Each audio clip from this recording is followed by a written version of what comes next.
Olá, saudações, bem-vindos a mais um Os Planetas na Semana.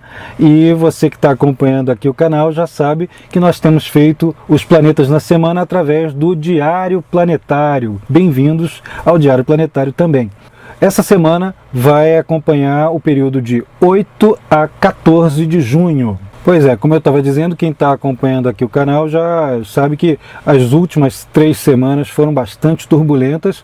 No entanto, essa daqui que vai de 8 a 14 de junho é um bocado mais amena. Ela dá uma arrefecida nas tensões maiores que estavam ocorrendo até então.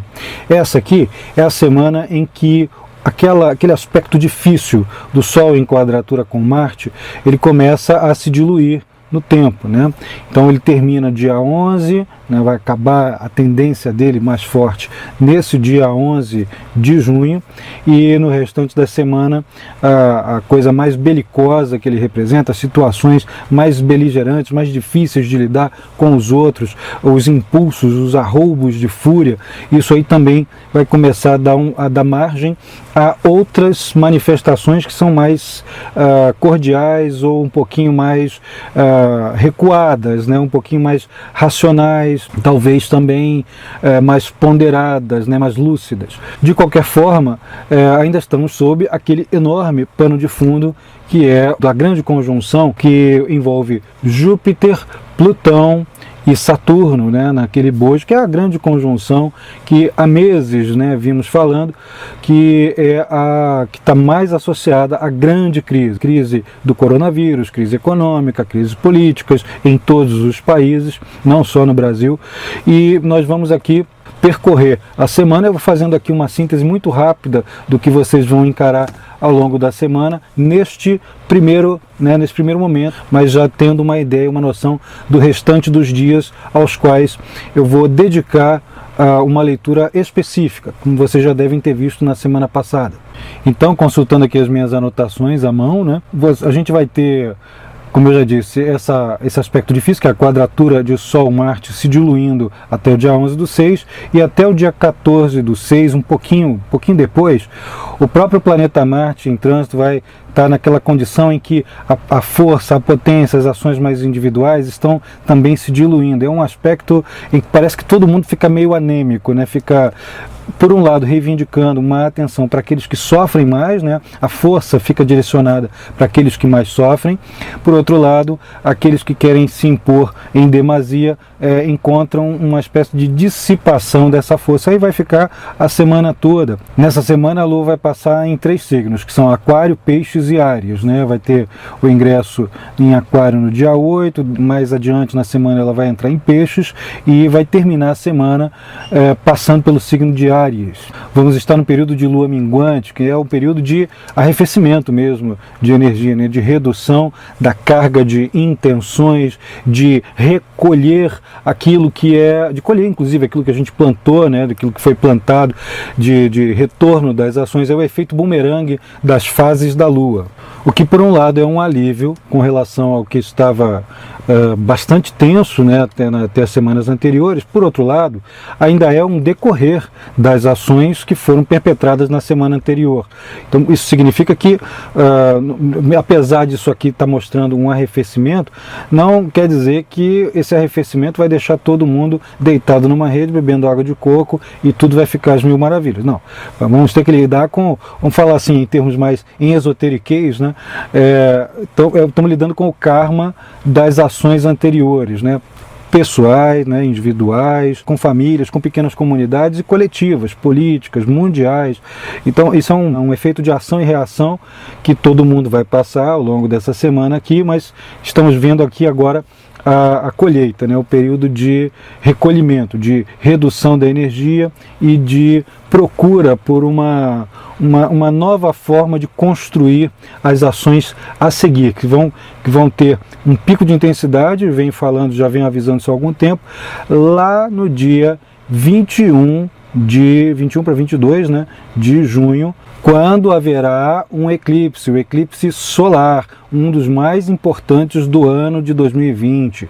Preste atenção, estou remetendo vocês sempre a esse vídeo aí, o vídeo dos eclipses. Tem um vídeo de 16 minutos, acompanhe ali o vídeo para entender o significado e os possíveis efeitos em termos coletivos, mundiais, e também o efeito dos eclipses no geral, como é que funciona eclipse. Tem outro vídeo também aqui no card para vocês verem. Eclipse é uma coisa que tem impacto para todo mundo, no planeta todo, né? E para o Brasil, vou repetir uma coisa que eu já falei semana passada, para o Brasil é deveras importante, porque vai pegar nos mesmos eixos recorrentes, né, que tem sequências de eclipses acontecendo no mesmo eixo das casas 5 e 11 do Brasil. Quem tem dúvida sobre o mapa do Brasil, quer entender um pouquinho melhor sobre isso, tem aqui também outro card, outro vídeo sobre as previsões do Brasil 2020, a tempestade no Brasil. Olha este vídeo que vai entender, vai saber do que eu estou falando aqui.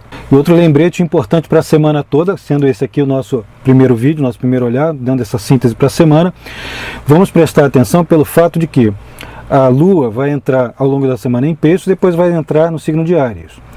Quando ela entra em Peixes, ela vai fortalecer a característica de onde se encontram os planetas Júpiter, que é o regente clássico, tradicional de Peixes, e Netuno, o regente moderno. As posições em que eles se encontram ficam muito enfatizadas com a passagem de um luminar. A Lua e o Sol são chamados em astrologia de luminares, né? Então, quando um dos luminares toca algum signo, isso é também de praxe interessante que a gente observe as posições dos planetas que regem aqueles signos, para ver as condições em que eles estão. Então, quando a Lua estiver passando em Peixes, lá no meio da semana, prestem atenção lá nos dias em que isso vai acontecer, lá no meio da semana, e Netuno e Júpiter vão ser bastante enfatizados, e as condições em que eles estão, né? O Júpiter em Capricórnio entre Saturno e Plutão, né? Então está bem tensionado, é aquela conjunção mais danosa, mais difícil, e Netuno, que está em Peixes, está no signo dele, está no signo de domicílio, mas dentro desta semana em conjunção com Marte, o que por um lado, aquilo que eu já mencionei ainda há pouco, sobre uma diluição das ações mais individuais. Por outro lado, é também uma demonstração das revoltas que várias camadas da sociedade possuem com suas condições de secundarização, ou de marginalização, ou condições em que não se tem voz, não se tem vez. Por outro lado, isso em nível individual pode ativar, para muitas pessoas que estão propensas a alergias, né, situações ligadas a anemias, alergias, intoxicações, isso tudo também fica muito presente durante a fase. Por outro lado, ainda tem uma coisa bacana, né? Essa conjunção Marte e Netuno sendo ativada ao longo da semana vai ser muito interessante. Em Peixes ela vai ativar Netuno, quando ela estiver em Áries ela vai ativar Marte, né? Ela vai potencializar a posição de Marte, que está no mesmo lugar que Netuno. E então, quando ela passar ali por esses dois signos ao longo da semana toda, da metade para frente, a tendência é também a gente colocar nossas forças em prol do sanar problemas, do sanar dores alheias, do ter empatia, desenvolver compaixão, de multiplicar nossa capacidade de imaginar. As pessoas que já têm um pequeno pendor para a imaginação, elas vão ter grandes inspirações ali, né? As iniciativas e os projetos mais pioneiros acabam se voltando para essas áreas que são imaginativas, né? Que dão privilégio ao onírico, que é aquilo que está ligado ao reino dos sonhos, que está ligado à ideia de melhorias de condições psicológicas, né, de alívio de sofrimento alheio, seja por via física, como medicina, enfermagem, etc., seja por via psicológica, ou ainda pelas válvulas, pelas vias de escape das situações mais opressoras da vida comum, da vida cotidiana, através do uso da imaginação e através de algum meio de fuga, né? Os mais saudáveis são literatura, fantasia, cinema, arte, sobretudo as artes, música, e é onde a gente tem algumas das saídas principais. Outra coisa é a força voltada para quem atua em alguma área esotérica e espiritual, essa semana vai ter essa força, esse reforço dessas vias de alívio de sofrimento por esse âmbito também. A coisa não ocorre só e exclusivamente, que não é pouca coisa, aliás, né,